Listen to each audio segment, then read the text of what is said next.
তোমাদের উপর আল্লাহর রহমত বর্ষিত হোক অজোর দ্বারাই। বলছি বাংলায় সালাম দিলে আমার কি কেমন? সবাই ভালো আছে তো? জি স্যার বলবেন। ওই দিন কি বলছিলাম ক্লাসে, যাদের ক্লাস নিছি class 7-এ, early to bed and early to rise makes a man healthy, wealthy and wise. কেমন কি বলছি বলো তো? একটু বড় করে বলো সবাই। বলো সবাই শুনো। early to bed and early to rise makes a man healthy, wealthy and wise. কেমন? অর্থাৎ রাত্রে তাড়াতাড়ি ঘুমাইতে হবে, দেরি করা যাবে না, আর ভোরে তাড়াতাড়ি উঠতে হবে। তাহলে কি হবে? Healthy, wealthy and wise. Healthy মানে তোমাদের স্বাস্থ্য ভালো থাকবে। রাত্রে যদি দেরি করো, ঘুম কম হয়, তাহলে তোমাদের স্বাস্থ্যের ক্ষতি হবে। রাত্রে তাড়াতাড়ি শুয়ে যদি ভোরে ভোরে উঠতে পারো, তাহলে কি হবে? তোমাদের স্বাস্থ্য ভালো থাকবে, অসুখ বিসুখ কম হবে। ঠিক আছে? তারপরে কি বলা হয়েছে? ওয়েলদি, সম্পদ চাইলে হবে, সম্পদ বাড়বে। তোমাদের সম্পদ কি? আমাদের সম্পদ তো টাকা পয়সা, গাড়ি বাড়ি, এগুলি। তোমাদের সম্পদ কি? লেখাপড়া। বুঝাইতে পারছি?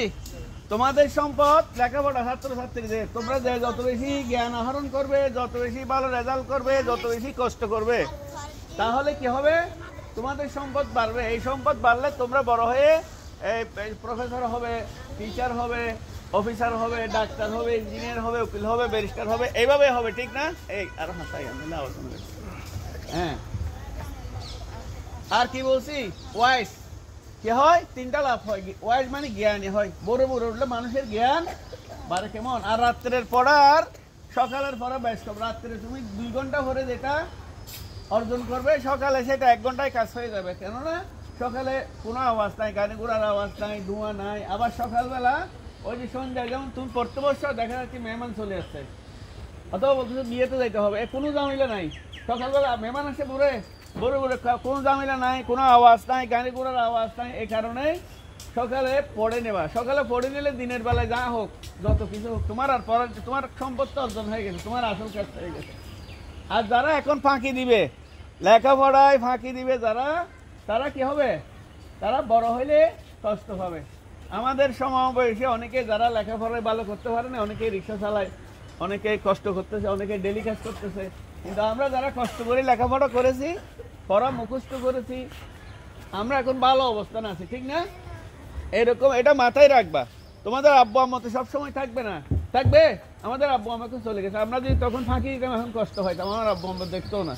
তোমরা যদি ভালো করে লেখাপড়া করো, তাহলে তোমাদের লাভ। আর লেখাপড়া করার পাশাপাশি কি করতে হবে? চরিত্র অর্জন করতে হবে। মিথ্যা বলা যাবে না। মিথ্যা বলা কি? মহাপাপ। কেমন? মিথ্যা বলা যাবে না, প্রতারণামূলক কথা বলা যাবে না, কাউকে গালি দেওয়া যাবে না। গালি দেওয়া হারাম। গালি দেওয়া কি? বড় গুনাহ। কেউ গালি দিলে ওর লাভ হবে না। তুমি গালি না দিলে তুমি কি করবা? তুমি সালাম দিয়ে চলে যাবা। স্যার কি বলে? আমার গালি দিবে, আমি সালাম দিয়ে চলে যাবো, এটা আমার কথা না, আল্লাহর কথা। আল্লাহ বলছেন যে কি? ওয়াইবাদুর রহমানিল্লাযীনা ইয়ামশুনা আলাল আরদি হাওনা ওয়া ইযা খাতাবাহুমুল জাহিলুনা ক্বালু সালামা। এটা আল্লাহ শিখিয়ে দিয়েছে। আল্লাহ বলছে আমার বান্দা, তারা, আমি মানুষ হিসেবে তাদেরকে গণি যারা কি করে? নরম তরম হয়ে চলে, নিরহংকার ভাবে চলাফেরা করে। যাদের অহংকার আছে তাদেরকে আল্লাহ মানুষ হিসেবেও গণে না। বুঝাইতে পারছি? যাদের অহংকার, 1 নম্বর কোয়ালিটি হচ্ছে মানুষ, আল্লাহ যাদেরকে মানুষ হিসেবে গণে, ভালোবাসে। আল্লাহর ভালোবাসা ছাড়া বড় হয়ে যাবে? যারা অহংকার করে না। 1 নম্বর কোয়ালিটি কি? নিরহংকার হওয়া। ঠিক আছে? নরম তরম হইতে হবে, মাটির মানুষ হইতে হবে। কোনো কিছুর অহংকার চলবে না। আমার আব্বুর এত আছে, আমাদের গাড়ি বাড়ি আছে, অথবা আমি সুন্দর, আমি লম্বা, অথবা আমাদের এই আছে সেই আছে, কোনো অহংকার করা যাবে না। ঠিক আছে? 2 নম্বরে বলছে যে কোনো অবুধ ব্যক্তি, কোনো বেকুব মানুষ যারা গালি দেয়, তাদেরকে আল্লাহ অবুধ ব্যক্তি বলছে, মানে বাজে লোক, ফাসিক লোক। গালি দিলে কি বলতে বলছে? ভাই আপনার সঙ্গে হবে না, বাবা আপনার সঙ্গে হবে না, মাপসাই চলে যাচ্ছে। Late the matter drop. এই বিষয়ে বাদ দেন। আসসালামু আলাইকুম। ঝগড়া আর হবে? মারামারি হবে? ও তোমার গালি দিছে, বড় কথা বলছে, তুমি যখন মিলতেছে না তখন বলবে যে লেট দি ম্যাটার ড্রপ। এই বিষয়টা বাদ দেন। ভাই বোন সালাম দিয়ে চলে যাবে। কে শিখেছে? আমি শিখেছি, আল্লাহ শিখেছি। এটা কোরআনের ফুরকানের 63 নম্বর আয়াত। আল্লাহ বলছে গালি দিলে কি করো? সালাম দিয়ে চলে যাও, সোজা। আমরা তো বলি গালি, তুই কি জানো? আমি আরো বেশি জানি, আমার 60টা দিব। এটা এটা এটা ভালো না, এটা ভালো না, ঠিক আছে ওগুলি ঠিক আছে।